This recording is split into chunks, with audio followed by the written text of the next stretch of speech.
permet, selon vous, à une entreprise de donner du sens aux tâches qu'elle confie à ses salariés? Madame MacGregor?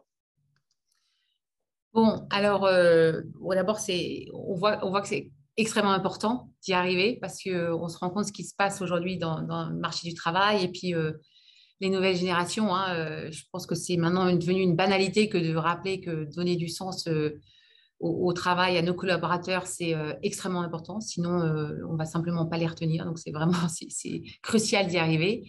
Alors, chez Engie, on est un petit peu, je trouve, c'est en tout cas ma conviction, hein, on est un petit peu favorisé, je trouve, sur ce sujet parce que d'abord, de par l'activité d'Engie, hein, nous répondons à un besoin absolument essentiel de nos sociétés, hein, qui est de fournir de l'énergie.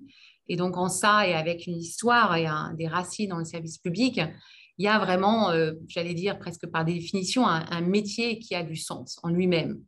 Deuxièmement, comme je l'ai rappelé tout à l'heure et avec notre raison d'être, hein, nos métiers sont au cœur de la transition énergétique, qui est un enjeu évidemment majeur, puisque transition énergétique, c'est un des axes principaux, pas le seul, mais un axe très important de la bataille contre le réchauffement climatique. Et on le sait, hein, c'est évidemment aujourd'hui un enjeu, un combat, j'allais dire, hein, que les jeunes adoptent d'autant plus qu'ils ont un sens de la responsabilité pour les futures générations de protéger la planète, j'allais dire presque plus aigu encore que les anciennes générations.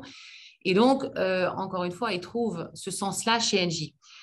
Mais je rajouterais peut-être enfin une troisième dimension qui est importante, et là, pour le coup, qui me paraît vraie, quelle que soit l'entreprise, mais vraiment quelle que soit l'entreprise, c'est que le sens, il vient également du fait que le collaborateur ou la collaboratrice a le sentiment de faire partie d'un collectif qui relève des défis qui sont souvent ambitieux, pas faciles, et qui, ensemble, avec un espèce de travail d'équipe hein, très fort, arrivent à délivrer des résultats. Et à la fin, on se tourne ensemble, on se dit, regardez tout ce qu'on a fait ensemble. Et ça, et quel que soit le défi, hein, ça peut être des défis techniques, technologiques, organisationnels, quel que soit le projet complexe qu'on aborde en équipe avec un impact et un résultat positif, je crois, moi j'en suis convaincue, est un pourvoyeur de sens pour le collaborateur. En tout cas, un pourvoyeur de satisfaction.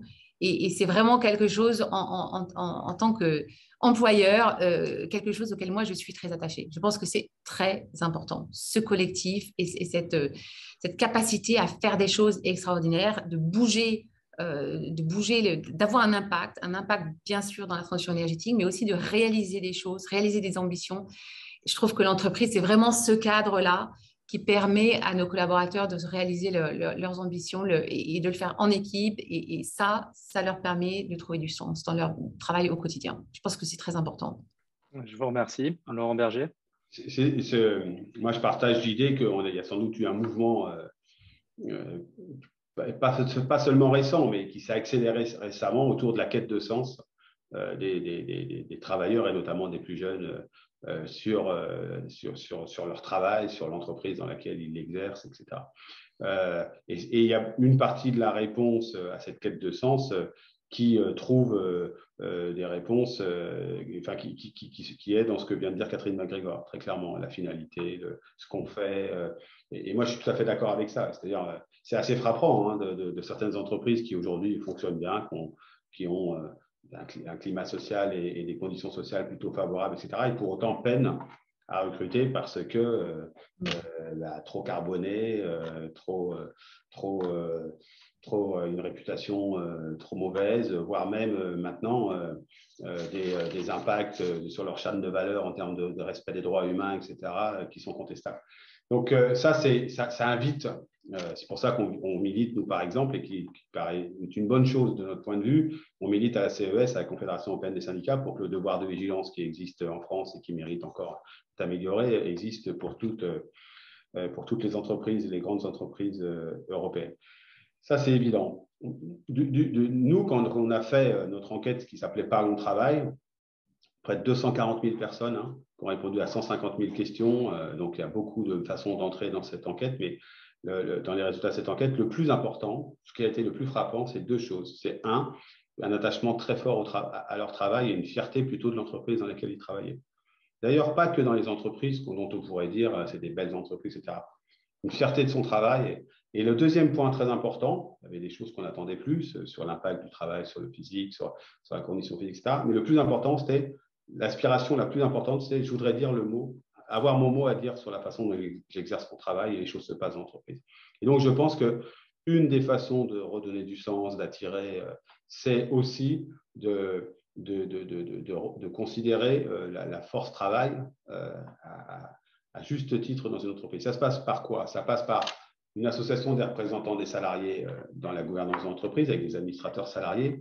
Enfin, je ne sais pas si vous me contredirez, Catherine, mais quand ça a été créé par un accord signé, une obligation par un accord signé en 2013 entre la CFDT et le MEDEF, on a entendu tout et n'importe quoi là-dessus, ça va être le loup dans la bergerie, etc.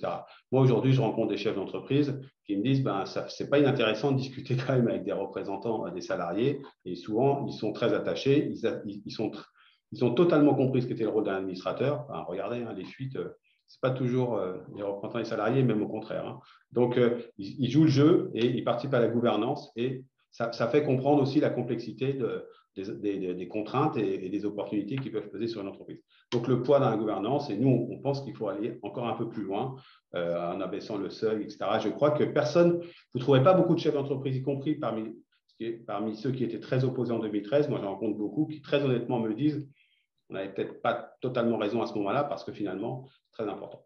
Mais une fois qu'on a dit ça considère pas comme c'est pas très important. Enfin, c'est pas forcément vécu par le salarié lambda comme étant déterminant. Mais pour nous, ça l'est. Le deuxième élément, c'est un dialogue social qui puisse s'opérer dans de bonnes conditions, avec des représentants des salariés qui parlent du travail, des conditions de travail, etc., de la stratégie économique. C'est les CSE, c'est fondamental. Nous, on fait des propositions pour faire évoluer les ordonnances. On n'est pas arrivé à maturité, c'est loin s'en faut, pour que les ordonnances de 2017 permettent un dialogue social pertinent. Il y a des entreprises où ça se passe mieux que dans d'autres. Et puis le troisième élément, et sur lesquels on ne pourra plus revenir et qui percute y compris les syndicalistes que nous sommes, il faut laisser plus de possibilités d'expression des salariés sur leur travail eux-mêmes, sur la façon dont ils le vivent, la façon dont ils l'exercent, la façon dont ils ont des idées pour le faire évoluer, et le faire évoluer pour leur bien-être, mais le faire évoluer pour que ça se passe mieux dans l'acte de production, etc.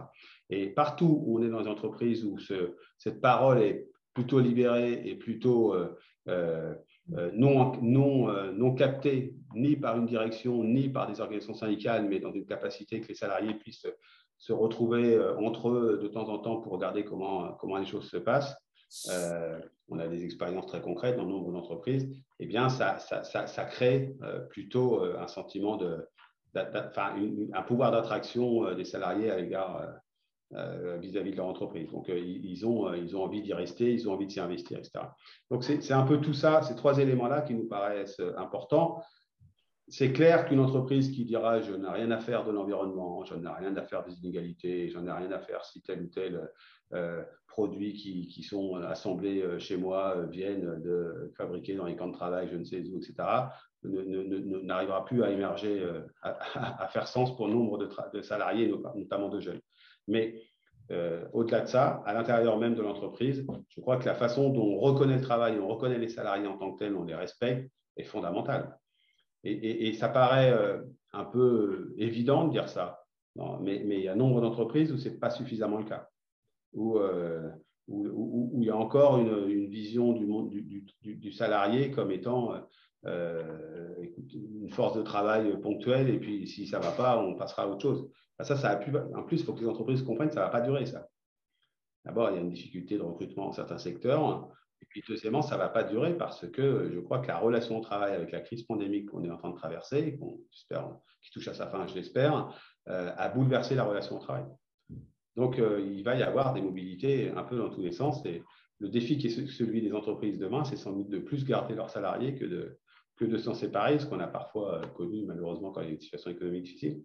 Donc voilà, tout ça, et je crois que c'est dialogue social. Et quand vous avez des représentants des salariés qui partout font leur boulot et parfois titi, etc., mais qui disent partout que leur entreprise, ils en sont plutôt fiers, etc., vous marquez des points.